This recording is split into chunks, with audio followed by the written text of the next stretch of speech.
Papa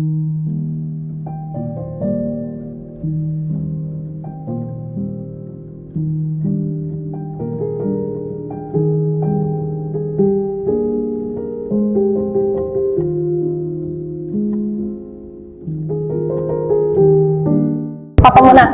Pay ko muna. Okay, proud ako sa iyo dahil naging anak kita. Baka maiyak ako.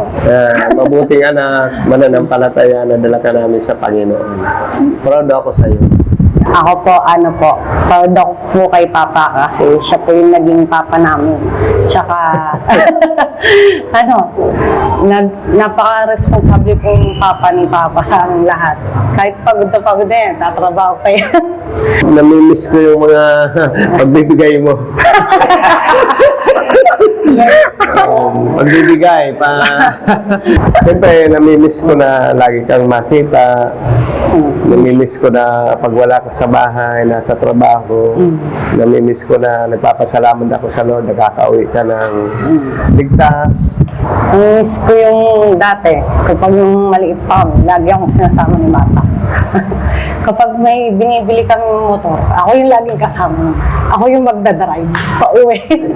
Natatakot ako dahil doon nga sa gusto ko nga na mapalipat siya sa trabaho niya dito sa malapit kasi pagpasok niya nakamotor lang siya. Natatakot po ako na sana mahaba pa po yung buhay ni Papa tsaka ni Mama.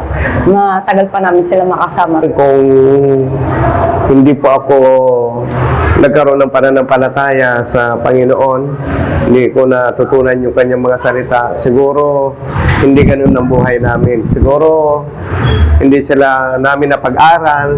Lumaki kami dito sa church na nakikita namin sila Papa na lagi kaming kasama. Yun din po yung natutunan ko po na nagkaroon kami ng pananampalataya sa Diyos, na nagtiwala kami na yung hopefully maipasa din namin doon sa mga anak namin. Yun. Maraming salamat kasi naging, ayun nga po, dahil kayo po yung pamilyang binigay sa amin ng Lord. Ako po ay nagpapasalamat, maraming salamat. Siyempre, una sa Lord, pangalawa sa amin pong mga anak na maayos, may pananampalataya, binagkalooban ng karunungan ng Panginoon. So, maraming salamat po. May mga hanap buhay silang maayos. Nakakatulong sa amin. Paminsan-minsan. Happy Father's Day pa.